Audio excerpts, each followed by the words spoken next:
বাপের খেতে ধান আমি কাটতে যাবো তাকে রড দিয়ে বাইরে কিছু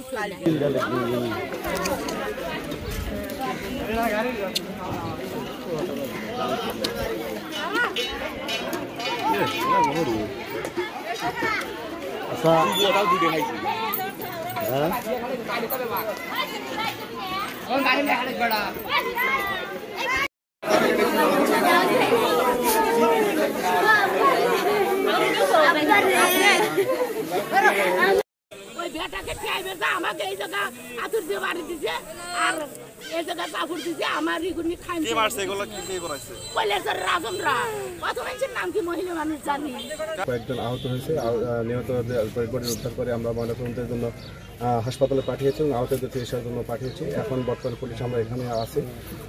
যদিও দুই পক্ষের মধ্যে সংঘর্ষ পরিস্থিতি উত্তেজনা ছিল তখন পুলিশ বর্তমানে এখানে পরিস্থিতি নিয়ন্ত্রণে রেখেছে। আমরা এখানে অবস্থান করছি।